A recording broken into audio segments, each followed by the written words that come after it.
Okay. Yeah, so thank you so much for being here, Melissa. I really want this to be a space where we share, or you specifically share your cuento, which translates to short story, and we really reflect on what it means to be Latinx and these academic spaces. I guess it specifically in like ecology and evolution departments for your case and my case as well. Um, and yeah, I'll start with like the simple question.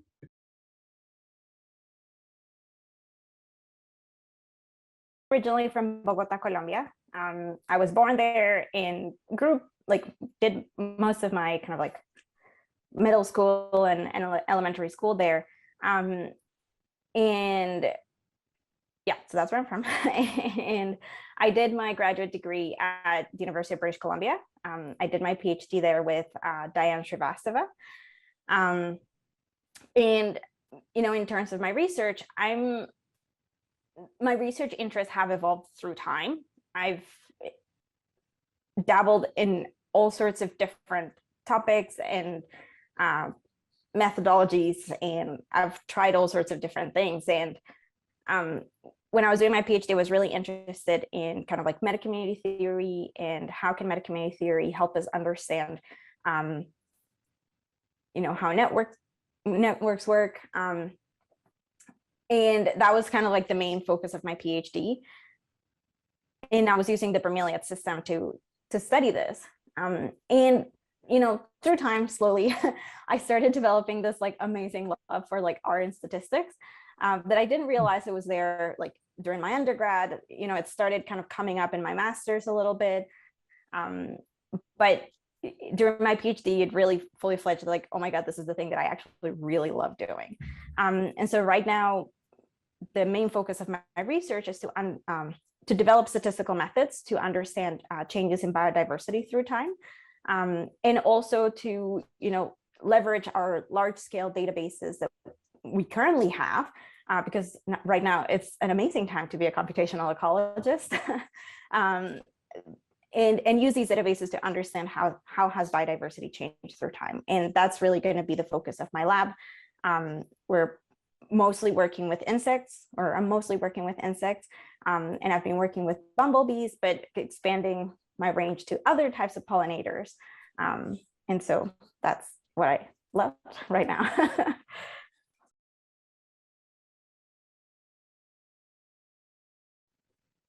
When I was doing my undergrad, I thought I liked something.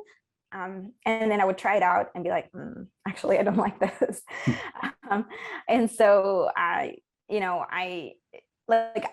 don't necessarily like, my family is not an outdoorsy type of family. My family never took me to the field. I've dragged my parents now to like do some outdoorsy things, but really like I didn't grow up in the field looking at nature. I grew up, focused on solving problems for school. Like that's what my family kind of focused in. And so when I was doing this biology degree, I had to try things because I really didn't know whether I liked it or not. And, I did a huge field season in my PhD, and then I was like, oh, that's not really for me. And so that was like the one field season and one only field season for my PhD. And then I did lab work, and that was cool, but also really tedious. And I realized, like I think some people have like kind of like a thumb for like molecular work, like that was not my case. And so, not having that kind of like outdoorsy looking at nature background, I really had to figure out kind of like where did my skills and my interest and my comfort level fit in this big thing that it's like ecology and evolution. Like English is not my first language, and I've worked so hard, so hard to just learn how to write in English, learn how to, you know, make sure that the way that I write is like, it's good, you know, like when I was learning how to write in English, I was trying to like remove all the way that we think of writing in Spanish. And so I've worked really hard on that. So now writing for me in Spanish is it's hard. And so that was definitely something that, you know, not being a native English speaker impacted where I had to put the effort in. You know, that was something that I really had to be conscious about and be deliberate about how I improve that. And then, you know, like these are kind of like super minor things, but, you know, from like in Colombia, like people usually have like 2 names, 2 last names. And I've seen all sorts of combinations being used with my name.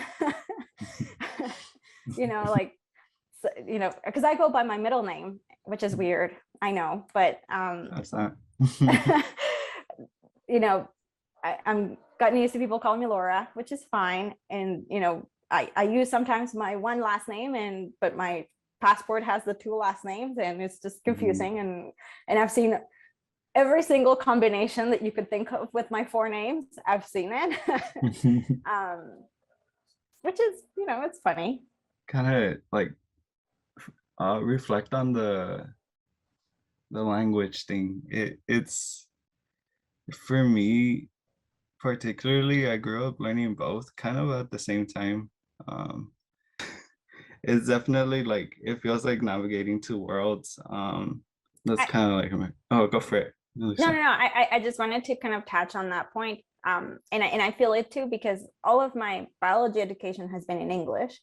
And now kind of like I want to connect back to science in Spanish, and I have to, you know, I've actually, you know, done a seminar in Spanish. It is so hard.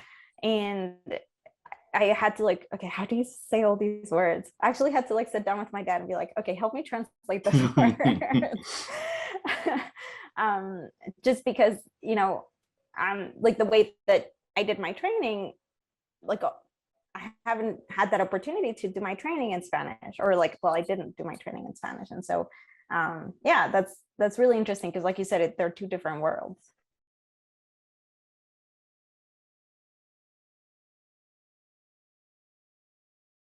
So first and foremost, my husband, you know, he's a professor too, and so he understands this world. And yeah, just navigating this whole experience with him has been just wonderful.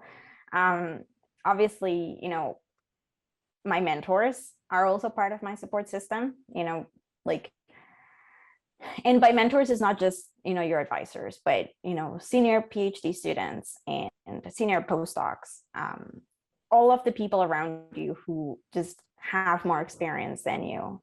I've relied on them a lot. and they have definitely been part of my support system, whether they know it or not. And you know, finally, my friends and family. I think one of the interesting things, like, I'm the only person in my family who's ever like gotten a PhD or gone into academia or anything like that.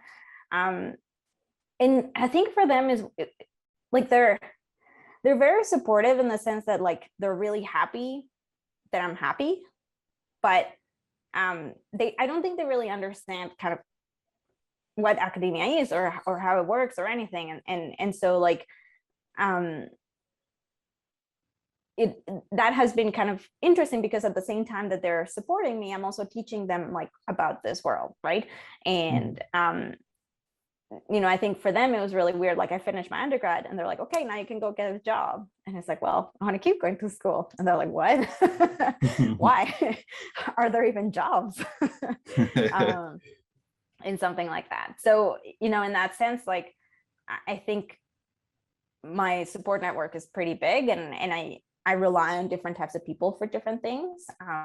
And just because different people understand different aspects of this life. Yeah.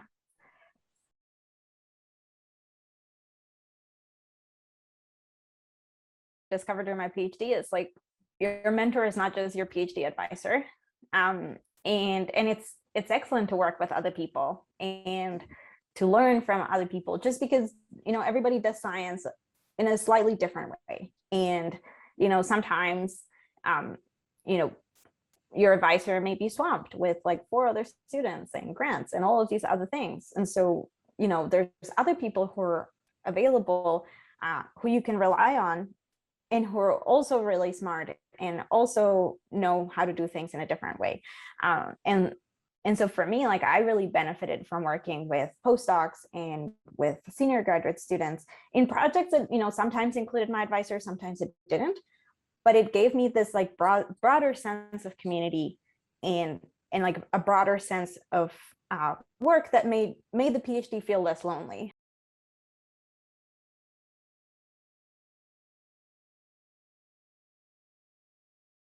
You know, my master's and PhD and even my postdoc, I've gone from like, I want to stay in academia, I want to leave academia, I want to stay in academia, I want to leave academia, I want to stay in academia, I want to leave.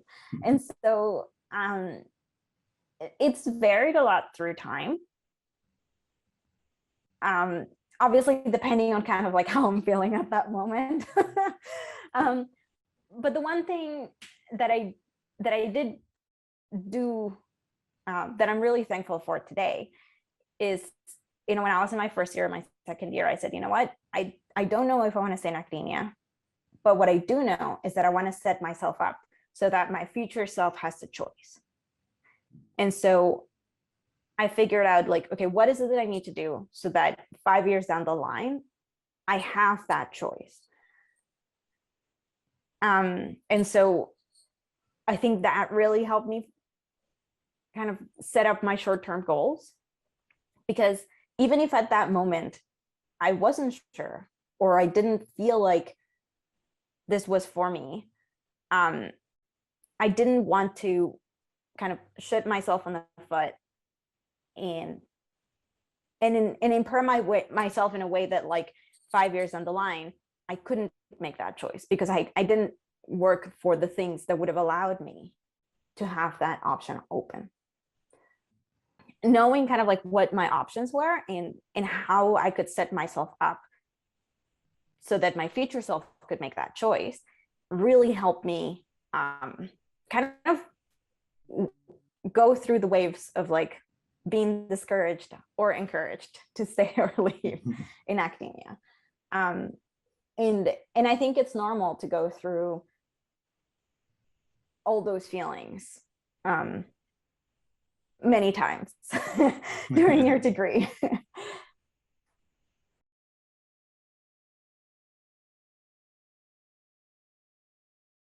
Giving people a chance and giving people a benefit of the doubt. And I think that there is a bias in how we give the benefit of the doubt to different types of people. And I think that's a little bit related to, you know, like this feeling of like, okay, I have to prove myself because I'm Latino and like I need to show that I can also do it, or that I'm a woman and like I can also do it. And I think the counter of that is, you know, like we need to give everybody the benefit of the doubt, regardless of who they are and where they're coming from. And the way that I feel about it right now is I feel like some people get the benefit of the doubt more. Creating those spaces for people to, you know, have science in multiple languages. That's something that I really care about, and that I think would be wonderful to see. Because there is a whole, you know, scholarship field on implementing like better education and implementing social justice within education.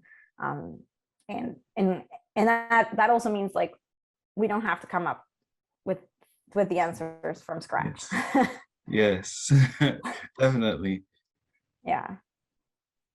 Yeah. Yeah, and I guess, yeah, that's the end. That's all the questions. Thank you so much for Thank sharing. you.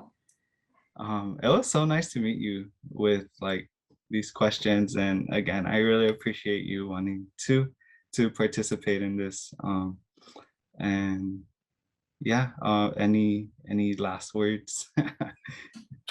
I mean, just thank you for inviting me, and I'm really happy to come to your department. I'm really excited to start working there, and yeah, I think what you guys are doing is incredible, and these types of initiatives are also help build community, and that's really nice. Yeah, it's our department. Yeah, Yeah. exactly.